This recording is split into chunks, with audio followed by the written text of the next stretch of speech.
Hi students, so let us continue this Piriformis syndrome. If we again see what we have covered till now, first is the definition, then the relevant anatomy, you have the pathophysiology, how it occurs, the clinical presentation, the confirmatory tests, and the treatment protocol or the management of this specific condition. So by definition, if you go first, if we start the definition, it's a painful musculoskeletal condition characterized by a combination of symptoms including the buttock or the hip pain. Okay, again I am repeating, it is a painful musculoskeletal condition characterized by a combination of symptoms including buttock or hip pain, and this is usually caused by the piriformis muscle when it is injured or when the muscle is irritated, and it in turn compresses the nerve, the sciatic nerve, which passes underneath the belly of this muscle, and the symptoms mimic or it is similar with those of sciatica. That's why the symptoms may be confused with sciatica, but sciatica originates from the lumbar or the lower back area where the nerve roots are compressed due to some disc issue or any kind of other compression in the lumbar or the low back area. But this syndrome, either it looks, although it looks like the similar symptoms of sciatica, like a pain in the buttocks or radiating down the thigh, on the back of the thigh, or even lower the leg, but the root cause is because of the shortened or the irritated stiff muscle called as the piriformis. So this is the definition. It is also popularly known as the fat wallet syndrome because you can see that in the gender male, most of the men, they carry their purses in the back pocket. They do a sitting job, or most of the day they will sit over the purse. Ultimately they will irritate the muscle piriformis and ultimately compresses the nerve, resulting in the piriformis syndrome.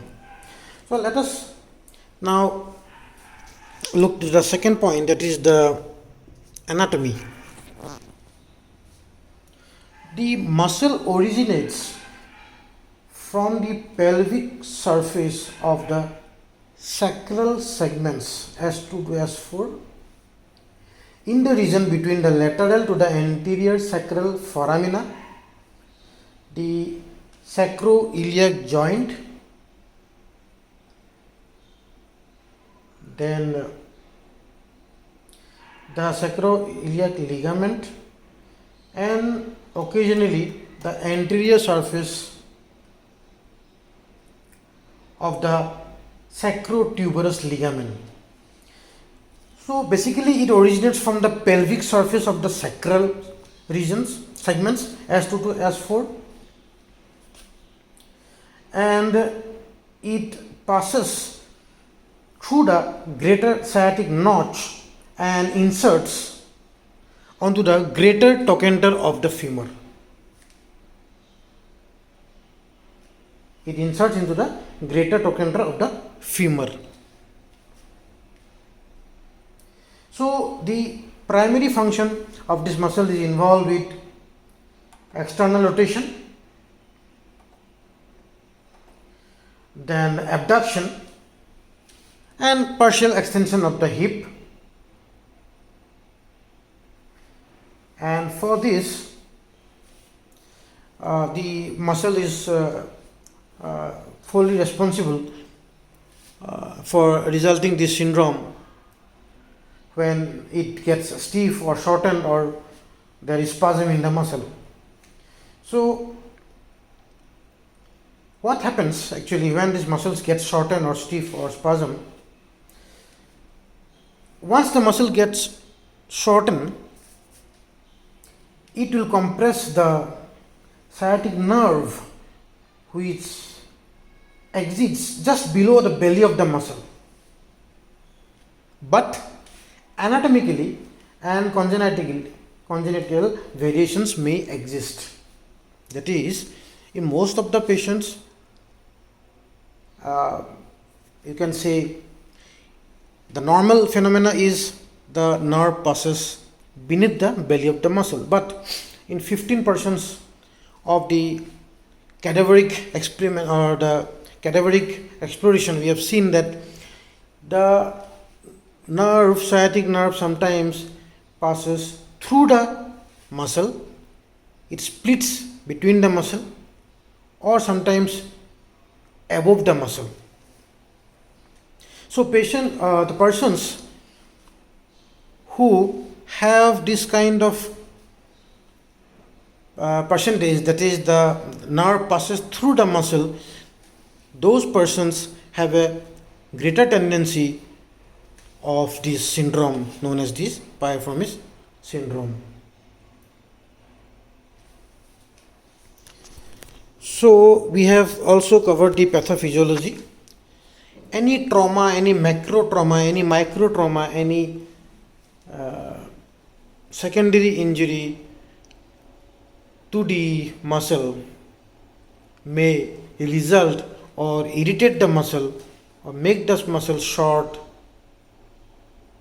or take the muscle into spasm, ultimately compressing the sciatic nerve and giving the clinical symptoms of pain and radiation.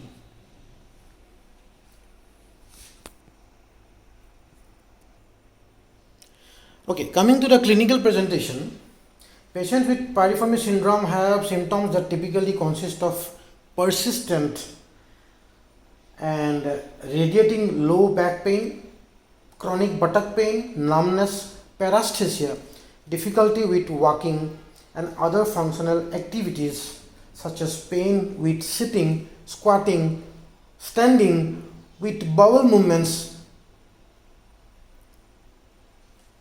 and dyspareunia in women. The buttock pains can radiate to the hip, to the posterior aspect of the thigh, and the proximal portion of the lower leg also. There may be an aggravation of the pain with activity like prolonged sitting, walking, squatting, hip adduction, internal rotation, and maneuvers that increase the tension of the piriformis muscle. Depending on the patient, the pain can lessen when lying down, bending the knee, or when walking. However, some patients cannot tolerate the pain in any position and can find relief when they are walking.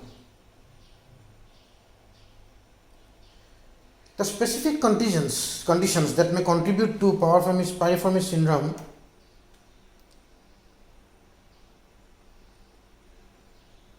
are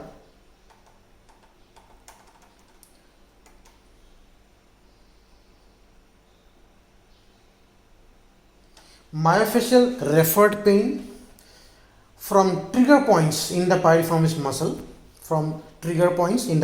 muscle, adjacent muscles, nerve and vascular entrapment by the piriformis muscle at the greater sciatic foramen, dysfunction of the sacroiliac joint. Also, we missed out the number 5, that is differential diagnosis. Now, how to confirm or rule out the other conditions like there may be dysfunction, inflammation of the sacroiliac joint, thrombosis of the iliac vein, herniated intervertebral disc, posterior facet syndrome, post-laminectomy syndrome,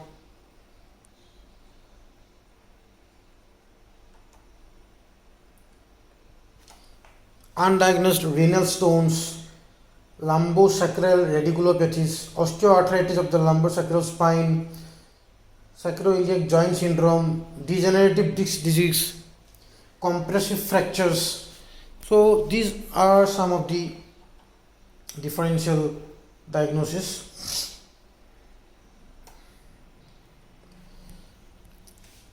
So as we have discussed before, mainly there are two types, primary and secondary. Primary has an anatomic cause such as a split in the piriformis muscle, split in the sciatic nerve, or an anomalous sciatic nerve path. And the secondary occurs as a result of precipitating cause, as I mentioned you before, microtrauma, ischemic mass effect, and local ischemia.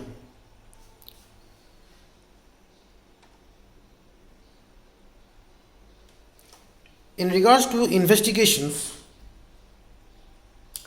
radiographic studies have limited application because it is a soft tissue condition. So CT scan or MRI may be the choice. Electromyography studies. Also, there are some confirmatory tests as the FAIR test, FAIR.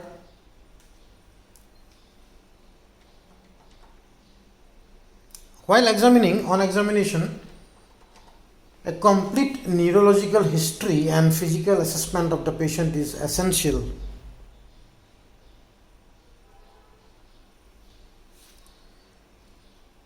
And on palpation, the patient reports sensitivity at the greater sciatic notch, in the region of the sacroiliac joint, or over the piriformis muscle belly. It is possible to detect the spasm by careful deep palpation. So coming to the confirmatory tests, there are some signs and maneuvers like the PACE sign, PACE.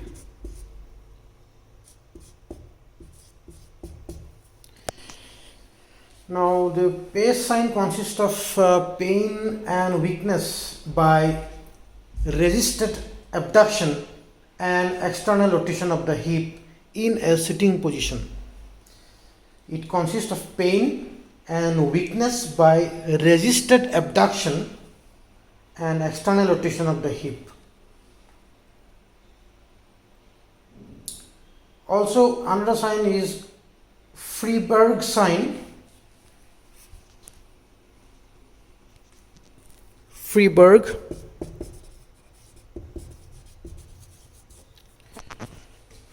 sign. It involves pain and weakness on passive forced internal rotation of the hip in supine position. It involves pain and weakness on passive forced internal rotation of the hip in supine position. The pain is thought to be as a result of passive stretching of the piriformis muscle and the pressure placed on the sciatic nerve at the sacrospinous ligament. Then another sign is FAIR.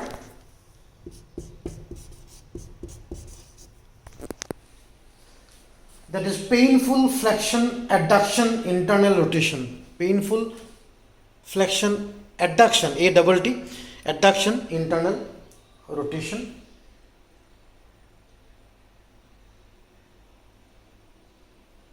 So these are some of the signs which we can examine and confirm the Piriformis syndrome condition.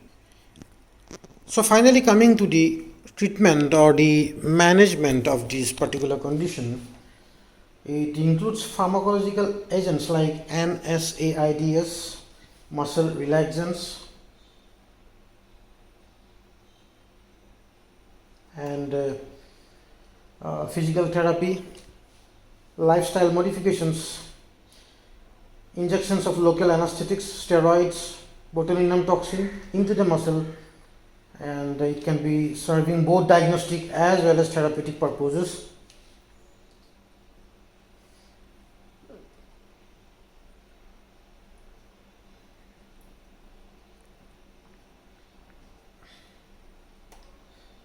and sometimes in severe cases surgical intervention is required. When non-surgical treatment has failed and the symptoms are becoming intolerable and disabling, the surgical treatment includes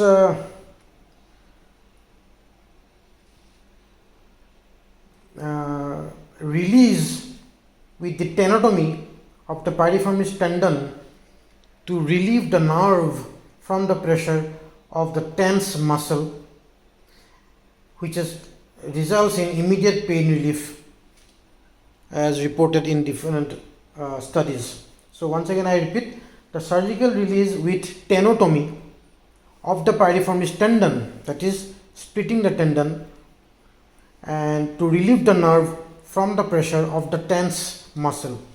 So what will happen when this tight muscles is split in between or released?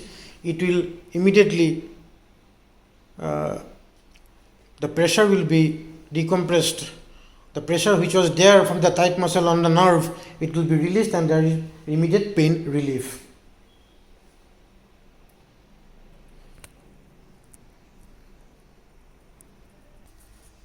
Okay, so let us quickly recap whatever we have covered till now. So this syndrome is, by definition, it is a musculoskeletal condition where there is pain in the piriformis muscle or in the gluteal region with radiating symptoms down the thigh or maybe in the proximal part of the lower leg. It is mainly caused by the irritating tight muscle that is called piriformis, which compresses the sciatic nerve which passes underneath the belly of this muscle.